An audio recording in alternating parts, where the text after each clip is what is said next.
તો hello guys, welcome back to my YouTube channel. તો આપણો ફરી નવા વ્લોગમાં તમારા બધાનું સ્વાગત છે.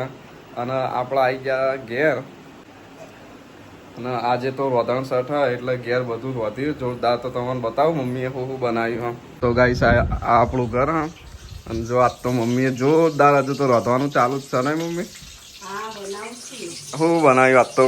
ગેસ બનાવી, વડો બનાવ્યો, મેદાન રોટલી પૂરી બનાવી, મરચો તળું હું, ઓહો, આજ તો જોરદાર બનાવી દીધું લ્યો. થેપલો રોધણ બનાવ્યો. સઠનું તો ભરી ભરીને બનાવ્યું. હજુ સુખડી બાકી હો.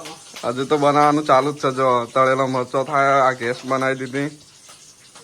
પણ મમ્મી એક વાત કહું, મારે તો કાલ પાવાગઢ જવાનું, ફરવા જવાનું કાલ રાતે. આટલું બધું કોણ ખાશે? એ તો પછી હવે મારે ફરવા જવાનું તું પ્લાન બની ગયો હવે. કહેવાનું નહીં, મને ફરવા જવાનું કહેવાય નહીં કે હું મમ્મી ફરવા જવાનું હું.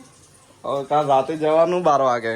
આ બધું તારે ખાવાનું. આપણે ટિફિનમાં ભરી આપજે, વાંધો નહીં, આપણે લઈ જશું.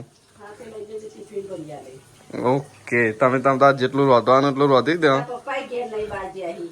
પપ્પા તો બહાર જ્યાં, આપણે જવાનું ફરવા જવાનું. પપ્પા રાજકોટ જ્યાં, આપણે પાવાગઢ જવાનું. હું એકલી તે તું એ હેડ આપણે ગાડી જગ્યા હે ગાડી જગ્યા જ છે, પણ અમે તો ભાઈબંધ જવાના. તો બસ મારે લઈ આપું. હા, ચલો વાંધો નહીં હવે. તો ગાઈસ આપણે ફાઇનલી ફરવા જવાનો પ્લાન બની ગયો હવે. અને આમ તો જવાનું થતું નહોતું પણ થઈ ગયું. આપણો પાવાગઢનો પ્લાન બની ગયો. કાલ રાતે અહીંયાથી રાતે લગભગ 12 વાગે નીકળશું. તો પરમ દિવસે 8મે સવારે દર્શન થઈ જશે. તો આપણે ફૂલ વિડીયો આવવાનો એટલે જોવાનું ભૂલતા નહીં. અને આ વિડીયો ગમે હોય તો વિડીયોને લાઇક શેર સબસ્ક્રાઈબ કરવાનું ભૂલતા નહીં. મળીએ નવા વિડીયોમાં. જય માતાજી.